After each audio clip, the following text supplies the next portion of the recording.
నాడు హైటెక్ సిటీతో హైదరాబాద్ పేరును నేడు విశాఖలో గూగుల్ కంపెనీ రాకతో నవ్యాంధ్ర పేరు మార్మోగేలా సీఎం చంద్రబాబు చరిత్ర సృష్టించనున్నారని ఎమ్మెల్యే బోండా ఉమా అన్నారు. మన దేశంలోని అతిపెద్ద విదేశీ ప్రత్యక్ష పెట్టుబడి ఇదేనన్నారు.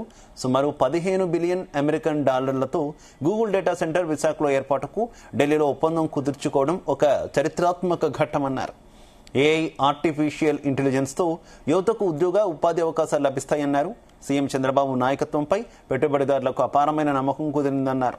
ఆ నమ్మకంతోనే అనేక మంది పెట్టుబడిదారులు రాష్ట్రంలో పెట్టుబడులు పెట్టడానికి ఆసక్తి చూపుతున్నారని చెప్పారు. డేటా సెంటర్ 1,00,000 కోట్లు పెట్టుబడితో మనకి ఇక్కడ రాబోతా ఉందంటే ఈ రాష్ట్రంలో యువత దిశ దశ మారినట్టే. దాన్ని సాధించింది చంద్రబాబు నాయుడు. ఖచ్చితంగా ఏదైతే ఈ రాష్ట్రంలో యువతకి మేలు చేసేటట్లు ఈ రాష్ట్రంలో చదువుకున్న పిల్లలకి ఇక్కడే ఉద్యోగాలు చేస్తారు. ఇక్కడి నుంచి హైదరాబాద్లో, చెన్నైలో, బెంగళూరులో చేయడం కాకుండా ఇతర దేశాలలో చేయకుండా కాకుండా ఈ రాష్ట్రంలో చదువుకున్న పిల్లలు ఇక్కడే ఉద్యోగాలు చేయాలనేది మన ఉద్దేశం. అట్లాగే ఇతర రాష్ట్రాల్లో పిల్లలు కూడా రేపు రాబోయే రోజులు ఆంధ్ర వైపు చూడాలి. అంటే ఇటు క్వాంటమ్ వ్యాలీ కానీ, సిలికాన్ వ్యాలీ కానీ, రేపు ఇలాంటి డేటా సెంటర్లు కానీ ఇప్పటికే 10 లక్షల కోట్ల రూపాయల పెట్టుబడులు ఎంఓయూ లేని రేపు రాబోయే రోజుల్లో ఎన్ని కూడా గ్రౌండ్ అవుతాయి. అవన్నీ వస్తే ఈ రాష్ట్ర యువత దిశ మారిపోతుంది. గత 5 సంవత్సరాల్లో ₹1 కూడా పెట్టుబడి రాలా.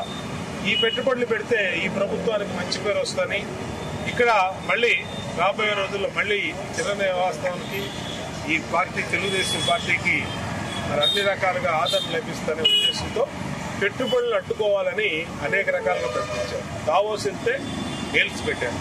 ఇంకా ఈ సిఏఎఫ్ సదస్సులకు వెళ్తే వాటికి మెయిల్స్ పెట్టి చేశారు. సింగపూర్ వెళ్తే సింగపూర్లో అనేక రకమైన మెయిల్స్ పంపించారు.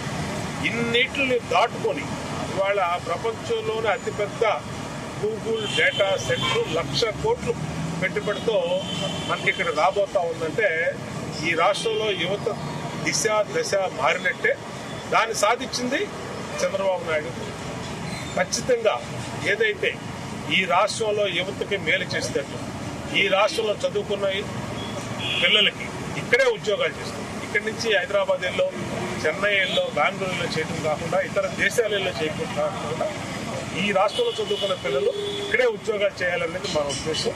అట్లాగే ఇతర రాష్ట్రాల్లో పిల్లలు కూడా రేపు రాబోయే రోజులు ఆంధ్ర వైపు చూడాలి. అంటే ఇటు క్వాంటమ్ వ్యాలీ కానీ,